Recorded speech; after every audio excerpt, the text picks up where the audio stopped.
Brett, I feel like if I'm looking at the cover of your book here, your pro-life bottom line, and we see this graph and it's just going hockey stick, that's what's going to happen to our listeners now that you've been on the show. That is a solid hockey stick sound effect. Well played. You ever played hockey? Watch out. We're down here in Texas. We don't know what that sounds like.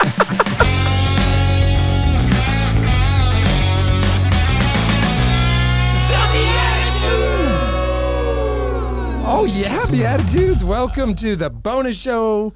I can not explain how happy I am. Let's go. Let's go. Bonus.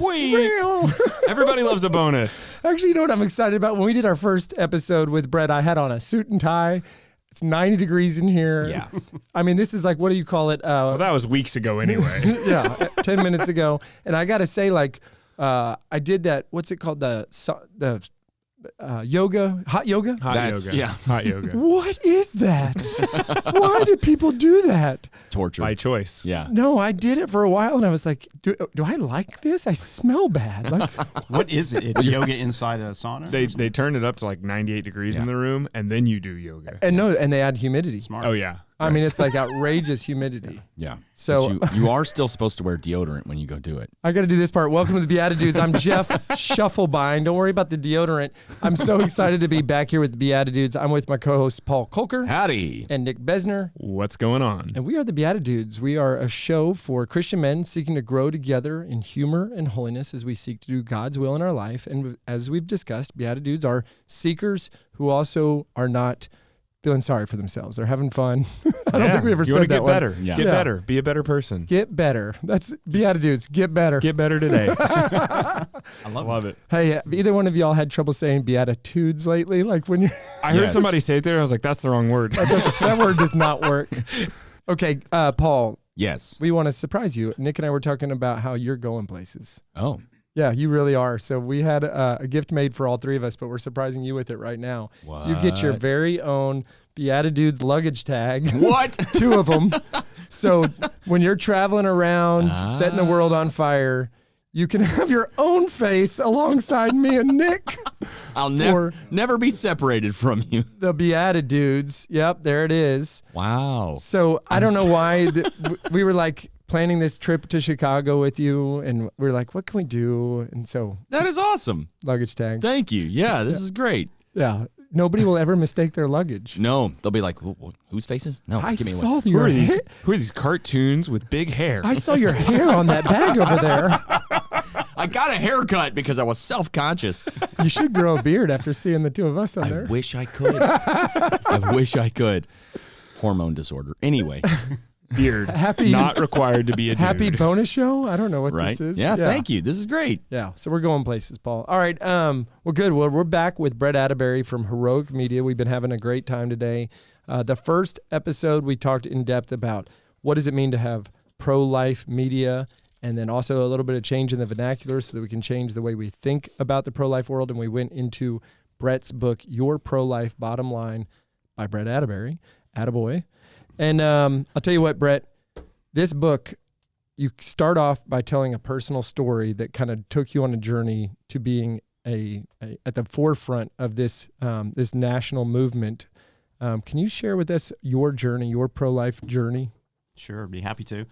The first important part of it is that I was not Catholic for almost the first 40 years of my life. And around the age of 38, had somewhat of a mystical experience. It was very powerful. And through some friendship, I mentioned Don Greiner, who wrote the foreword to my book, happened to be Catholic and said, hey, have you considered the Catholic Church? I was like, no, but I don't have anything against it. He goes, would you go over there and talk to the priest and tell him what's going on with you? Sure. So I went over there, and a week later, I was in RCIA inquiry. And the following spring, on April the 10th, 2004, I came into the Catholic Church. You waste a lot of time doing stuff that's really big in your life, Brett. Nick, I would say God has patience with me. Ah. Big time. It's like, why did it take so long? I often think about that. It's like, why did it take so long, Lord? He hasn't given me the answer yet. It's his timing. I don't know. Fair enough. So, yeah. So it happened, and... Then it was quick. Yeah, as soon as you decided, you want to go in here? Yes, I'm in. Catholic. Thank you. You know what, though? Just a quick aside. So what really grabbed me, like I was kind of like a blank sheet of paper. I didn't know anything. And I remember it was the first 2 inquiry classes, they started talking about the history of the Catholic Church. And I was like, well, that's it. That is the Catholic Church. Like, why would I want anything else? I felt immediately, I was like, this is the direction I'm going. That's beautiful. You didn't have to unlearn anything. Yeah. Oh, that's my whole world. Yeah. It's good to be a blank sheet of paper sometimes. and so anyway, I'm going, I got bright lights on. I'm really into my faith. And then there's that teaching from the Catholic Church about life teaching.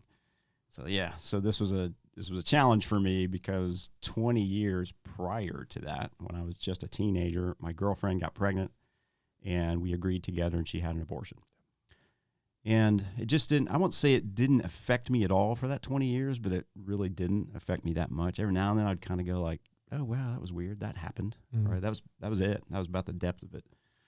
And now here I'm Catholic. I'm learning about the Catholic Church teachings. I'm much more, of course, naturally, I'm thinking about God. I'm thinking about my life. And I'm starting to feel uneasy.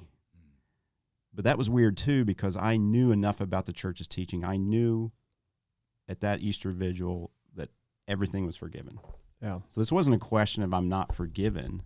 I knew that, and I believed it, but I knew something was wrong, and it just got worse, like year after year. It took a long time, 9 years, as a matter of fact. Wow. So I'm driving home 9 years later. I'm listening to Catholic radio, and I hear, I'm sure I've heard it many times before, but it was a commercial for a Rachel's Vineyard retreat. Yeah. For those who don't know, Rachel's Vineyard is a retreat for abortion healing. I listened to it, and I was like, I guess God said, Brett, this is your time. He didn't say that. I didn't hear those words, but all of a sudden in my heart, I was like, I have to find out if that's where I need to be. Maybe that's what's going on with me. And so I run upstairs and I call and I say like, so I tell her my little story. Do you think the retreat will help me? She goes, yes. And the second question is do you take men? Because I didn't know. I was like, maybe this is just women. Maybe men aren't there. She goes, absolutely. She goes, you'll be in the minority, but absolutely we take men. Okay, so I'll be there. 2 weeks later, I'm there. I'm not really sure, like, why, except I just believe that God's going to lead me to something here. And there were 3 amazing things that happened during that retreat. I'll just talk about 2 of them in the interest of time. We get to the point, I think it's on day 2. I may mess this up, the order up a little bit because it's been a while, but I think it's day 2, and this is everybody that's at the retreat is going to share their story with everybody else, sitting in a circle. Yeah. And so it's coming around. It's my time. I'm planning in my head. These are kind of things I'm going to say, blah, blah, blah.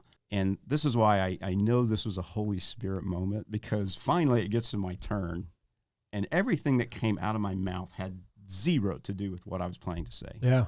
Nothing at all. Wow. So what came out of my mouth? Surprising to me, and I think this is what the Lord was trying to show me, surprising to me was I just focused on my shame as a man who now, this is 20 years later, I'm married, I'm raising 3 kids. I know what it's like as a man to be a leader, a protector, a provider. Yeah. And all I could think about was, man, did I completely fail in all of those 3 things back then 20 years ago.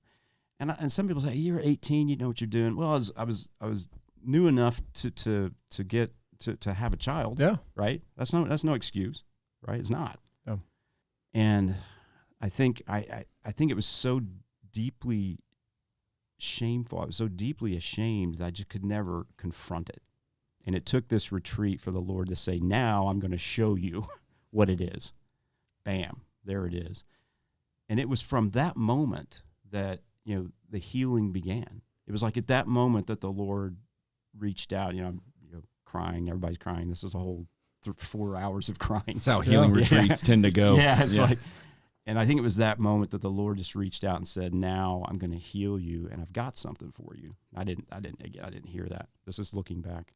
So what was that something? Well, the next day, everybody that's at the retreat gets to spend an hour of adoration by themselves with the Lord. So how am I going to spend that time? Well, I spent the first part of that time writing a letter to my child in heaven, whom I named Jesse. And then I finished that, and I was just so grateful. it's hard to describe the feeling of almost like when you come out of confession sometimes that you feel this physical load off your back. Mm-hmm. I had that, multiply that times 100. And I just dropped to my knees. I looked at the Lord and I just said something to the effect of, Lord, I don't know anything about pro-life movement, like nothing. But you've given me a lot of talents. You've given me a lot of experience. If there's some way you can use me to help young women and young men not make that same choice that my girlfriend and I made so long ago, I'm yours. Yeah. Wow. And so as I tell people, I went into that retreat on one path in life and came out of that retreat on another path in life. And I didn't know what the heck I was going to do. But I had some experience in digital publishing at the time. So I was like, I wonder if there's a magazine about pro-life, a digital magazine. Looked around, couldn't find anything.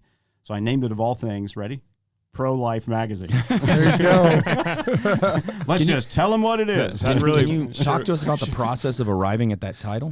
shows well on SEO. There's the process. Well, I think, Nick, that's funny. At that time, I was doing a lot of SEO. So it's kind of like, sometimes you just have to be clear. It's like people enter the word pro-life and you want Pro-Life Magazine to pop up. Yeah. That's fair. Yeah. So I started that, and I'm like marketing by background. That's my career in the high tech world. And I come across, I was like, I wonder what like pro-life does in marketing. So Google and Heroic Media pops up. Like, oh, that's cool. So I read about what they do, and I said, I'm gonna see if I can get them on an interview. And so that's how I got connected to Heroic Media. Wow. The first edition of Pro-Life Magazine, I interviewed the director of marketing at the time. And then the founder of the company got wind of this and came back to me and found out about my background and my story and said, hey, we've been looking for like 2 years for someone who has your background but also kind of has a story, a powerful story. You've got like both of those. Would you consider coming down here and running marketing? Like, yeah, I'd consider it. So I flew down, talked with him, and a few months later, there I was. And the magazine, what happened after that? So we rolled the magazine into Heroic Media and took it from digital to print. I think we're about to take it back to digital because it's just getting, I don't know, print is tough. Sure. And so, yeah, we've been doing it ever since. So it's kind of been under now the Heroic Media umbrella. Thank you for sharing this story and the story of Jesse. I think it's beautiful when we are able to give names to our children regardless, and it could be through abortion, it could be through miscarriage, but to be able to name that child, I think is very special because then we can also honor that child and we can ask that child to pray for us as there's no space between us and them when it comes to our spiritual walk that they can pray for and with us as we go. So thank you for sharing that. Well, Jeff, I kind of consider, this is my mission, this is my purpose for the rest of my life, and Jesse is with me. As a matter of fact, a lot of times when I give talks, I'll think about Jesse like physically being with me. Certainly pray with him all the time, asking him for intercession and all kinds of things. Because I think, we don't know this side of heaven, but I think it's fair to say that certainly the 60 plus million in this country that have been aborted. Worldwide, it's over 1 billion. I think have a very special place in heaven as martyrs. Yeah. And I believe that. And so Jesse is in that group, and I think has the Lord's heart and the Lord's ear, and certainly as an intercessor can be very powerful. Well, it seems like once you went through your healing and that retreat, naming Jesse, look at the doors that have been opened that I got to believe Jesse's been right there all along the way. Amen. What a cool thing to look up Heroic Media and now be the president, CEO of you're a CEO, correct? Right. Of Heroic Media. That's a crazy, but not crazy story when you think of how you got there. It's a crazy journey, and you just look back at something and go, it's like, the Lord works great through broken instruments. Yeah. We see that throughout obviously the scriptures, but I'm like, well, that's me. Because for all those that knew me before my conversion, look, as my good friend said, you were an ethical pagan, so I wasn't like crazy, but I believed a lot of things that I'll call it the left side of the world believes. I often tell people in my talks, I used to be on the other side of this issue, not actively, wasn't out there advocating for it, but if someone had asked me, Belief. oh yeah, Yeah. do you believe in a woman's right to choose and all that kind of stuff? Yeah, of course, right? Because I never really thought about it deeply. I don't think it was just because of the decision I had made so long ago. It's just like, yeah, I totally believe in that kind of stuff. And man, to think that 20 years ago that happened to me, and the way I believe, the way I think, the way I live my life, the way I try to influence people was completely different from back then. I got to think when, I think about the book, I think about all the work you're doing. It's really important. You're helping to put a business lens and a scale lens into something that's mostly been mom and pop, local parish, local Protestant church, trying to do things that are very noble, but how do we amp it up and have a bigger impact? But your story is part of that story, and it needs to be. So I appreciate you sharing that. As a quick aside, when I was 19, I got arrested for driving while intoxicated. I ended up starting a program to reduce drunk driving, and then that one spread across college campuses everywhere. The first was at Texas A&M. It was really critical that people knew that I'd been, a good kid making a stupid mistake, because that took away this judgment qualification. Like, oh, I wonder who's starting this. I wonder, what religious group is out there judging me because I had some drinks as a college kid. And no, it was plastered on the front page of every headline was, after getting DWI, Jeff Shufflebein does this, launches carpool. So I think there is something really important about that. What I hope people are hearing isn't just that piece of it, but the Rachel's Vineyard retreat. That part of it is where men a lot of times don't think they have a place. Your question was a good one. Are there going to be is this for men? I don't know that men always know that there's a place for them to go get healing, whether that's Rachel's Vineyard or just period, that they should even be called to healing. It's interesting, Jeff. Now here I am many years on the other side of the story, and it's so easy for me to tell because I tell it all the time. But I remember, like, when I was first going to tell someone at my church in the Right to Life committee that this is what I did and this is what I'm going to do, my hands were sweating. Yeah. My heart was pounding because I had this fear, and I think it's just the evil one plays on our fears like this. I had this fear of being vulnerable because I was wearing this mask. Oh, isn't Brett a cool guy? Look how holy he is, blah, blah, blah. I'm about to tell this person I'm very close to, and all that's going to be blown away, and he's going to hate me. Yeah. So I tell him, and the first thing he did is he just pulled me in and embraced me and said, I love you. I love you, brother. That's awesome. So this is what happens. It's like I want to encourage people because I've been at a healing retreat recently where I was able to witness this, and there's so much to be said. I understand it's harder for men to be vulnerable. I get it.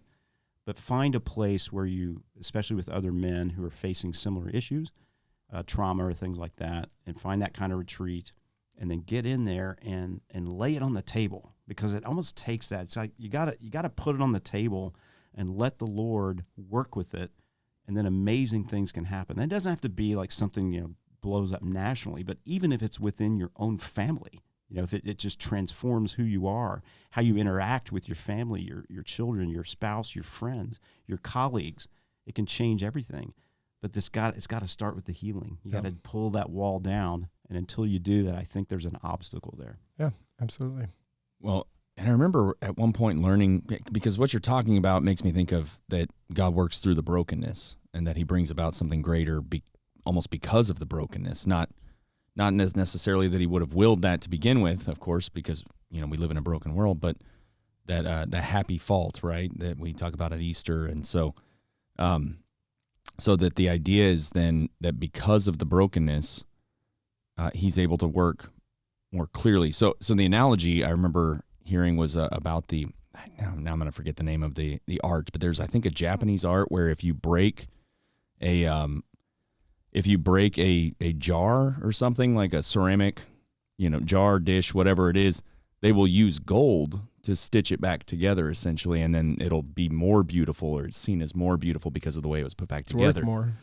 Well, there's that too, right? I mean, yeah, and in a way, right, grace does that. So sure. we become almost worth more with the way he fuses us back together. But then it occurred to me while sitting in church that, well, we have that. It's stained glass windows, right? That the light shines through this glass, and it's this beautiful ambient reflection of all this light that's not in the window, right? The source is not there, but it shines through, and it's all these small kind of broken pieces. I mean, obviously some are cut and all of that. I'm not saying it's just raw broken glass, but the idea that it's all fused together in a way that makes it more beautiful than it would have been otherwise. That's beautiful, Paul. So listen, I was thinking about the fact that I know you can tell a story now with an air of calmness, but you are sweating a lot. And it's because we cranked up the heat to 95 in here just to make it an interesting night. The other part is we're being really vulnerable here. I appreciate your vulnerability. I'm going to ask you to match us in some more vulnerability because we're going to play our improv game once again. Blessed are the joke makers. Huge left turn here. We're playing. We're Inherent. Yeah, there's going to be some points. Hey, Brett, are you comfortable trying to throw your character in the ring here? You want to give it a shot? Let's do it. Let's do it. Go. How many points is this one worth, Brett? 1. No, just kidding. Let's do. How many gotta go up to? Whatever you want. I think we had The like limit does not 700 exist. one time. Limit Yeah. is what? Does not exist. Limits do not exist. Yeah. So I could name a number and Sure. you're automatically gonna be the winner, whoever wins. Sure. Like forever. Well, maybe don't do that. Okay. Yeah. There is a guy, Christopher's tracking for us. Okay. 100. Okay, so Another this could tie it 100-pointer, up. yeah. Yeah, here we go. All right. So again, we have a character card and we have to respond as that character. So here we go. The character is an IRS agent. And the response, or the thing we have to respond to is, and they'll know we are Christians by our blank.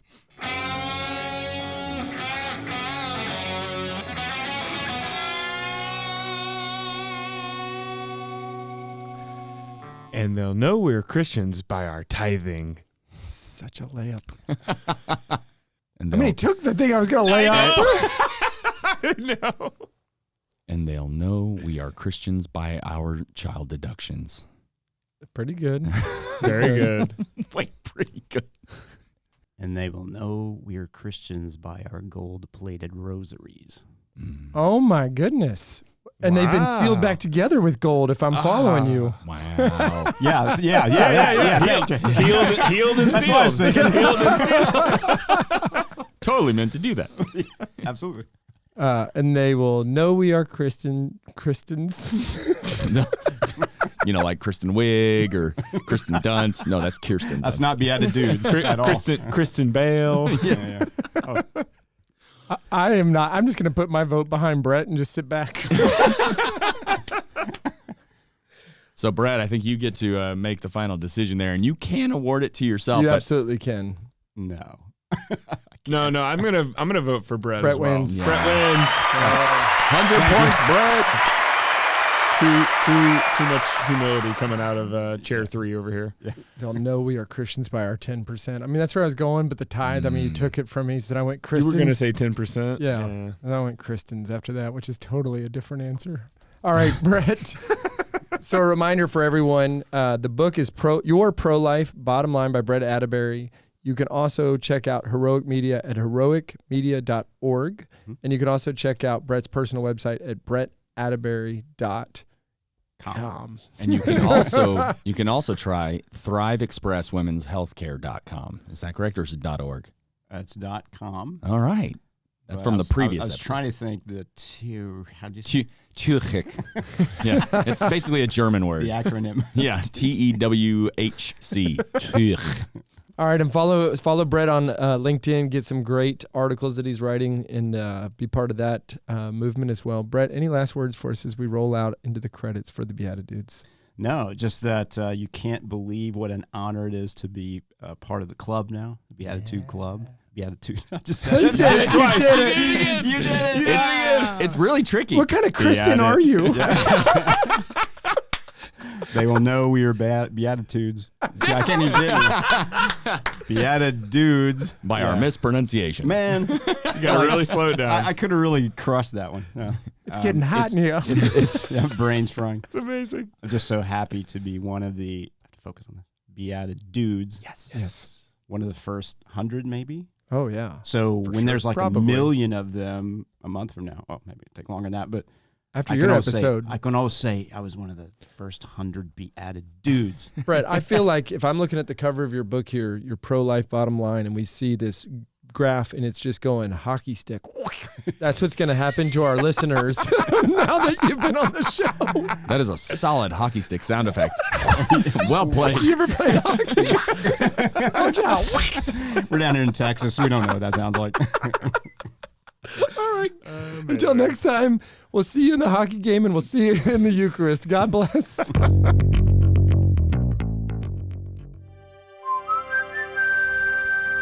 This podcast is part of the Spoke Street Network. For more great podcasts, visit spokestreet.com.